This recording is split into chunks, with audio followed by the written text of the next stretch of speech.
Hi, I'm Cody Anderson, one of the pastors here at Parker United Methodist Church. On Sunday, we began a new sermon series, Releasing God's Blessings, thinking about the way that God has blessed our lives and how we are called to generously give so that others too can receive God's blessings in their own lives. And Sunday, we talked about legacy. Who are those who have gone before us, who have helped lay a foundation for who we are now? And what kind of legacy are we leaving? Leaving our children, our grandchildren. So, one of the questions that I get asked quite a bit is if the church is going to be around for our kids and our grandkids. We know that the church has been around for centuries, right? I mean, all we have to do is pick up this little book here, the Bible, and we flip it open and we can read about the legacy that has been left for us, right?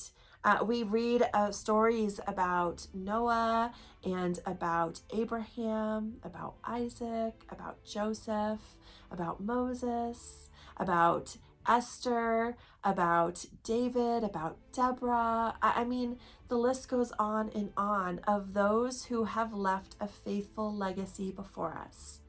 Now, that doesn't mean that they didn't stumble, that they didn't make huge mistakes, that they didn't struggle, right? I think that's the blessing of the legacy of faithful people, is that we all struggle. The faith leaders all struggled, all questioned if their calling was really what God was calling them to do, all questioned their relationship with God and how they were going to live that out in the world, even questioned if God even cared about them, right? But their journey, their legacy that has been left for us helps us know that we're not alone, first of all, in this journey, and that we have a very strong foundation that can carry us on. But that doesn't mean that the church hasn't changed, right? We've seen the church change over and over and over, and we've seen faithful leaders who have adapted to that, who have grown with that, who continue to take those traditions and foundations and then build something upon it. Maybe it looks a little bit different, but it's still church. It's still a place where community gathers and where they worship God, and they are challenged to be able to grow in their faith and to live out their faith in faithful ways in their community. It reminds me, I have these plants here in my office. I love them because not only have they been given to me by people throughout the years, but it also reminds me that from every seed that is planted can come something beautiful, right? It has to have the right soil. It has to have the right amount of water. These don't need a lot of sun, so that's good because my office doesn't have direct sunlight. But there are certain things that it needs, but once it has that foundation, it can grow into some beautiful things. Now, a lot of times we plant seeds that we never get to see turn into something, right? There's this old saying about how I'm going to plant seeds that I'm not going to be able to witness what they turn into, but generations after will get to benefit from them. I wonder what that is like for us as we take the words of those who have gone before us. What does it look like for us to be able to leave a beautiful legacy for other people? Now, here at Parker United Methodist Church, we have been blessed by a beautiful legacy of people who've gone before us.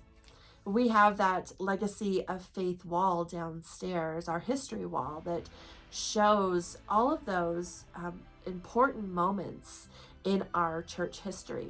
You know, from going from the circuit riders and people meeting on their back porches with those pioneers who came here to this area and settled, but also then those who said, you know what, we should have a church, like an actual building, and those who gave so that that church could be built and those who helped build it.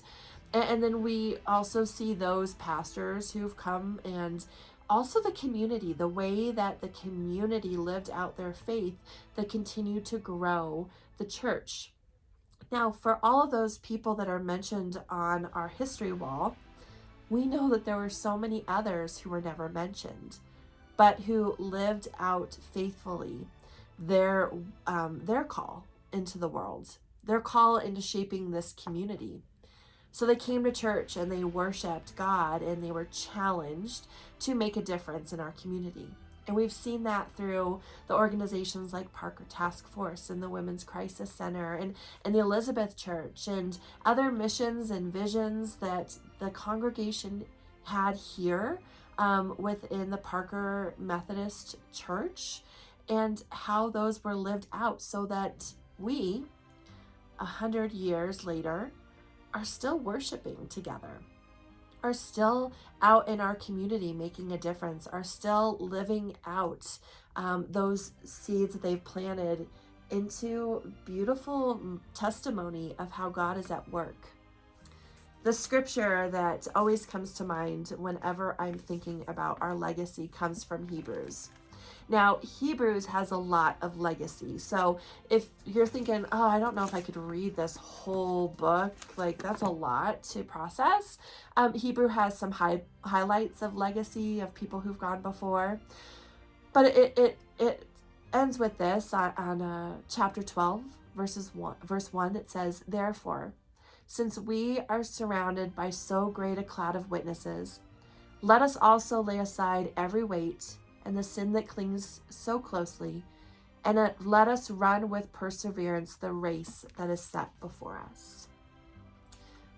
We all have the race that is set before us. Those who have gone before us have run their race and they've passed on that baton, and now we're called to run the race and then hopefully pass on that baton to others. So as Laura said in her sermon on Sunday, she asked us staff people, what is the legacy that you are leaving in the world? What is the legacy that you are leaving? That's a really hard question because we always think of legacy coming at the end of our lives. But how would you answer that question? What is the legacy that you are leaving to your children, to the neighbors around you, to your communities that you're a part of? What is your legacy? I think it's a really important question for us to think about, because we can recognize the legacy that has been left for us. I can recognize my grandparents who had faith and who brought us to church and taught us how to love other people, taught me how to pray and how important prayer is. I have the legacy of my parents who taught me that loving others is really important. It's the crucial part of our work that we're to do. And there's a legacy that I am leaving. But what is that legacy? And what do I want that to look like? Because I don't have to wait till the end of my life to figure that out, right? I can recognize that those people who went before me laid a foundation that has blessed my life. I can see the ways that God has blessed my life through their work, through their hands, whether I knew them or not. And what am I doing with that gift? How is that gift impacting me and changing me and empowering me so that others who will come after me will be able to be blessed by that? That legacy of the people who went before me will continue on to those who come after me. Thinking about our legacy is hard because it feels like it's the end. But actually, if we reflect on our legacy now, if we run with perseverance the race that is marked before us, that helps guide us in our race. It helps us know if we're on the right track. It helps us know if we're planting the right seeds. It helps us know if we're living out the way that we're called to live and being generous with others and loving others the way that God calls us to. So what is your legacy? I work with youth here at the church. I get to be blessed by them every week and hear about their dreams and also their fears and hear about the way that they see God at work in their lives. And I'm excited for the legacy that we are leaving our children and our youth. And also, I'm sad about some of the things that we're leaving our children and our youth. And so I know that there's still work for us to do. The thing that we need to be challenged by is to not just stop in our race, but to think about every moment that we have here on earth. How can we further that baton? How can we make a foundation that is solid and helps with the generations to come? How can we leave beauty in the earth with the seeds that we plant? So I hope that you sit with that question this week, that you reflect on the legacy that you are a part of right now, and the legacy that you hope will continue out throughout your days, and that you're challenged by that legacy, that it moves you into a place of generosity and loving others. And let's think about the legacy that came before us and how we've been blessed, and how we together as the church might be able to give so that that legacy continues on for generations and generations to come, no matter what the church looks like. Let our legacy be one of love and of faith.